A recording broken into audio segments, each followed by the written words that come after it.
today on Divorce Court. I know that Rasheid is cheating on me. I am not cheating on my wife. A young lady contacted me on Facebook. I got a little bit of information from her. Obviously, they were in some type of relationship. I think she's cheating on me, to be honest with you. Trying to do some reverse psychology to blame it on me. Well, right now I'm at my wit's end. Sometimes I feel as if it was a mistake to marry him. I really don't need no woman. I am ready for a divorce today. I'm ready to get a divorce if that's what it comes down to. Divorce Court is now in session.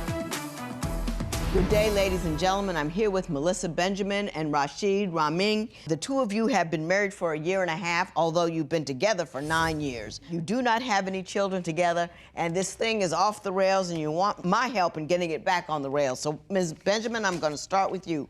What is the major issue facing you and Mr. Raming today? The major issue is Rashid's lack of motivation and support and security for me and the family. Explain that. Rasheid really has no goals. He doesn't want to seem like push forward in life. And so with that, he's not really able to support the family and give me the security and the support that I'm looking for. Is he currently working? Yeah, he's working odd and end jobs. Working odds and ends. Mm-hmm. How much money would you say he brings in monthly? I don't know, I'll say about maybe 50, 75. A month? Oh, a month? Yeah. No. A month, I guess about 300. 300 a month? Mr. Ramin, why don't you tell me what your take on your financial situation is?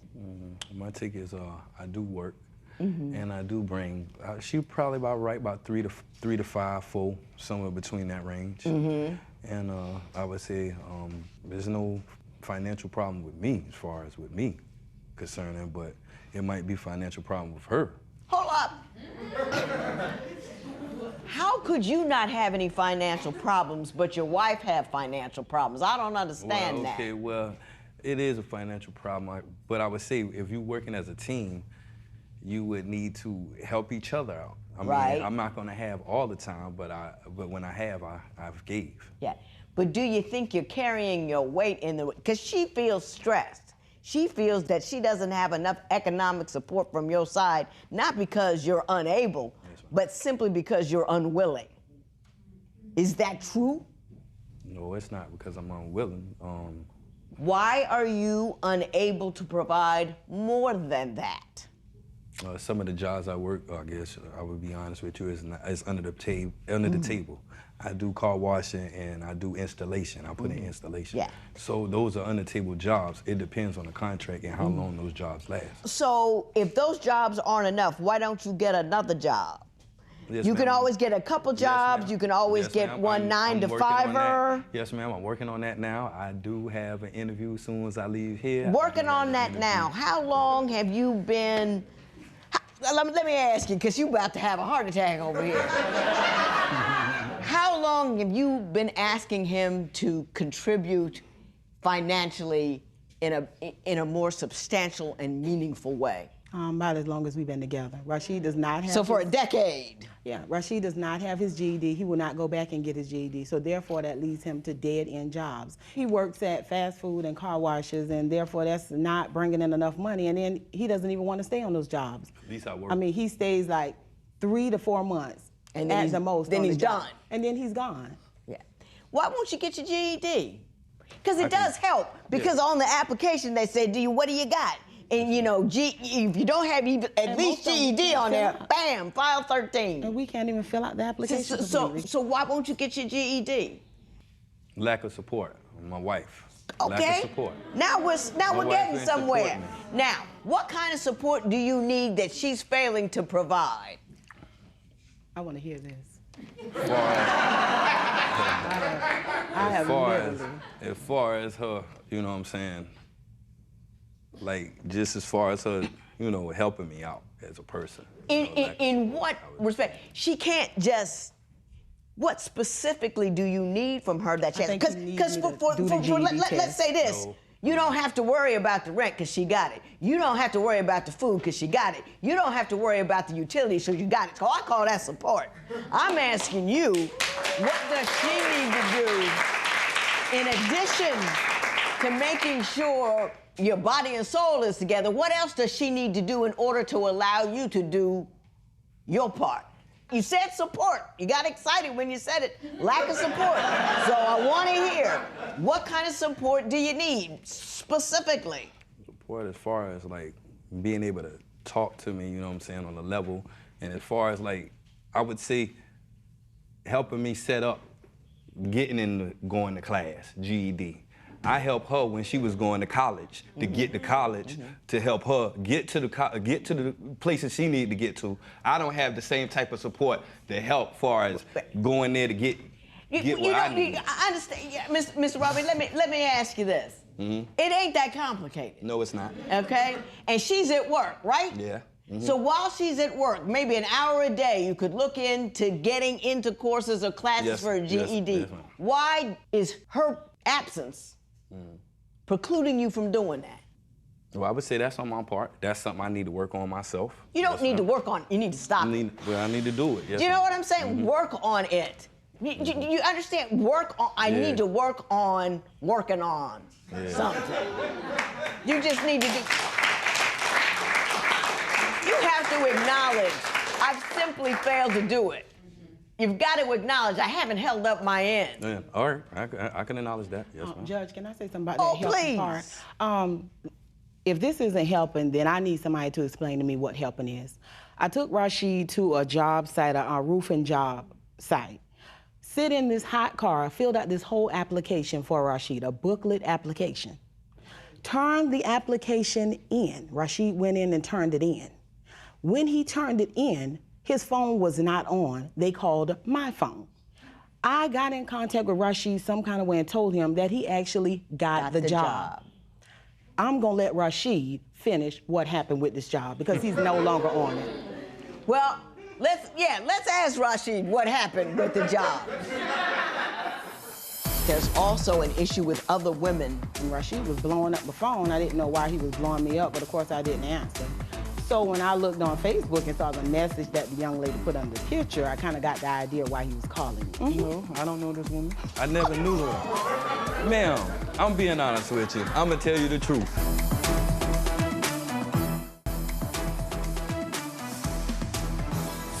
Mr. Ramin, what happened with the roofing job that she helped you get, filled out the application, handed it in, you got the job, what happened? I worked on the job for 3 months, yes, ma'am. And then what happened? Just strayed away from it.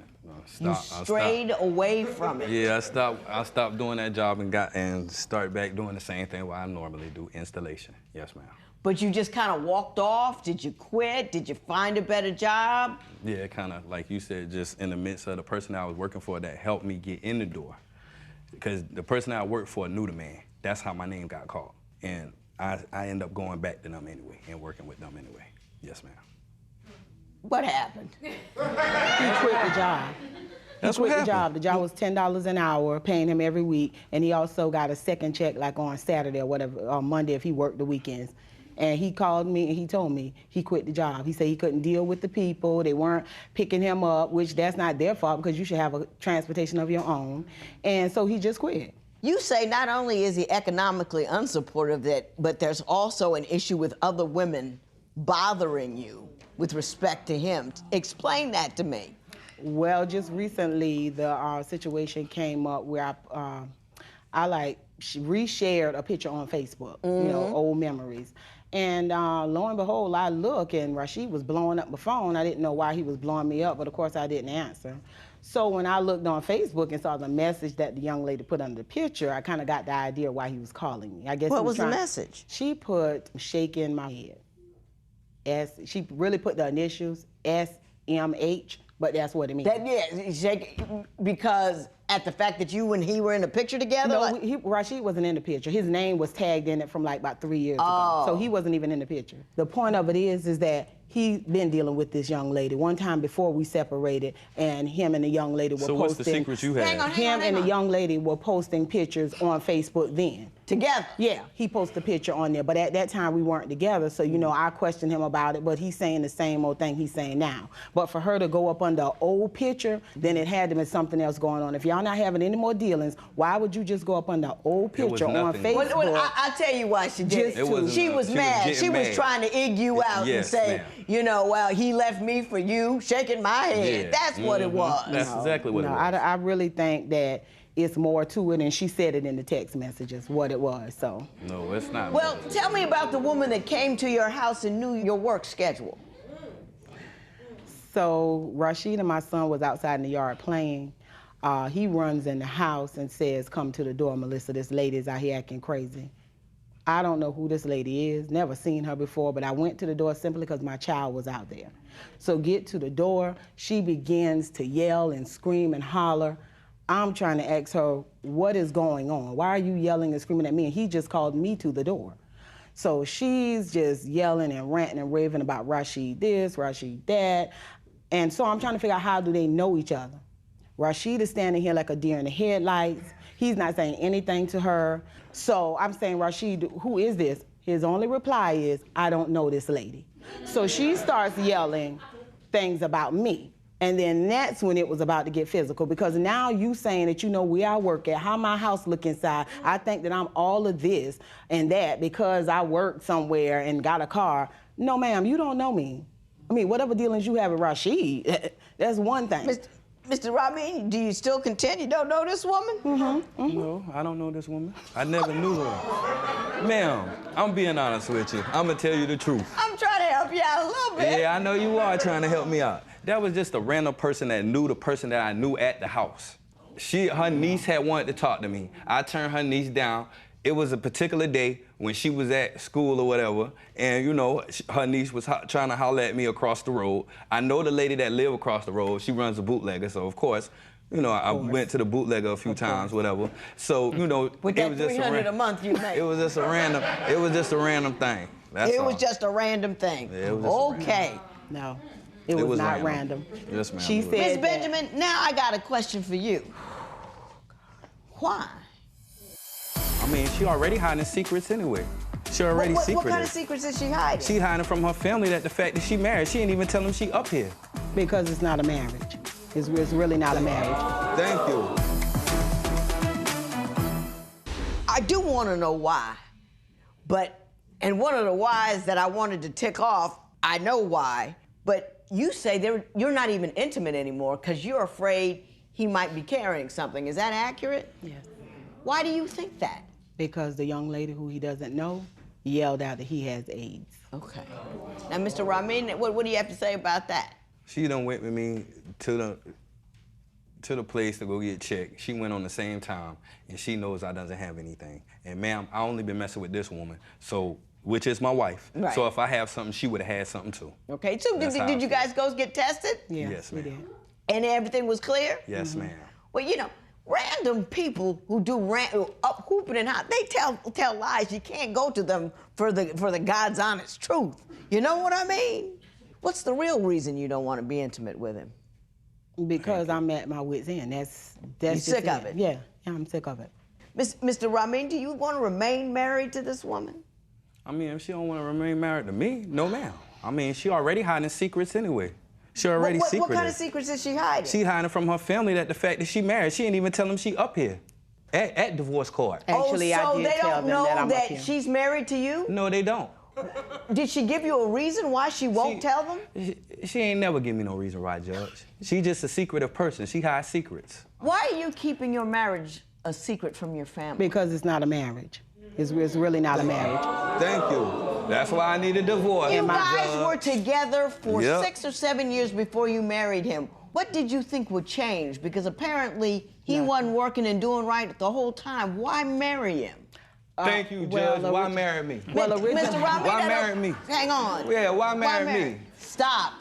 Originally, in the beginning, like I said, Rasheid was emotionally supportive. He was there emotionally. I was going through my separation. We were just having fun. No, she was going through another divorce. Mr. Ramin, I will give you an opportunity. She was going through her first Stop. divorce. That's the same thing. That's the same thing. And so, what happened is, like I said, he was being supportive to me. We were just having fun. Tell the truth. When it bloomed into a full relationship, I'm thinking that the man in him would have come out. But obviously it didn't. So me, living in a fairy tale world, I'm not even gonna lie, thinking that if we got married, oh, he would step up to the plate and do better. Even my kids have gave him motivation, push, asked him to do better, and he doesn't want to do better. He loves living from pillar to post, all over the place, no place to stay. That's his MO. That's what he loved to do. Got it. I know what's happening, and I know what I'm gonna do.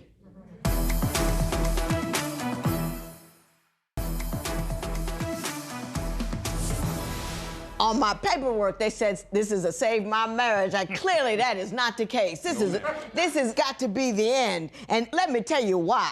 Mrs. Benjamin, he is who he is. Amen. Trifling.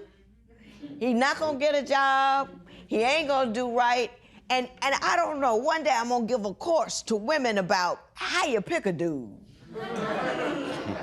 And you pick a dude based not on what he says, not how good the sex is, not how good the lines are. You pick a dude based upon how he lives his life. And you have to look, he doesn't have a job, you know, he isn't, you know, he hasn't graduated from high school, won't get his GED. That's who he is. And for you to marry him and think he's gonna be something else, that's not rational. You know what I'm saying? It's not rational. And I don't know if there's something inside us that says we are not complete unless we have a man. But please, Lord, let me tell you that is not true. All that pain and heartache you've been through, what's the upside of it? Nothing. That's why no upside at all. Let it go. Be free. You need to go look in the mirror at yourself. You are a beautiful woman. Thank you. And whether or not some guy is in your life with you, it don't matter. Because you should have an interesting, fascinating, passionate life on your own because you're an interesting, fascinating, and passionate person. And if you're not one of those yet, make time to become one. You know what I mean? Yes.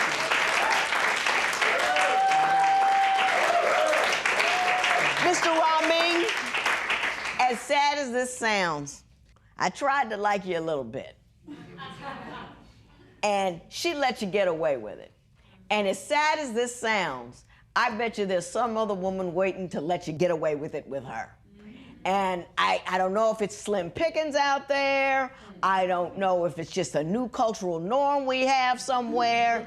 But you're probably going to continue to get away with it. If you just want to live, that is fine to be a vagabond. If that's what you want to do, and you can pull it off by little job here and you won't play a little bit, and a little job there you want to, that is nothing wrong with that. This is America, and that's a choice that you can make. It is. Yes, ma'am.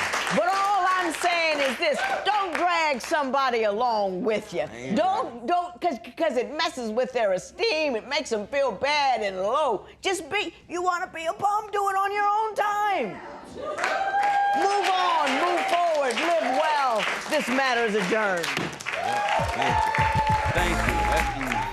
Get a divorce. Take the money, get a sign. You know it. Don't have to deal with me no more. Thank you, Lord. As of this moment, I'm at my wit's end. I'm done. My plans are to do exactly what the judge says, have fun and just live my life and take care of my 2 kids. The judge said I'm free. I get to be free. And to get a divorce, I'll be happy to get it. And I thank the judge for it today.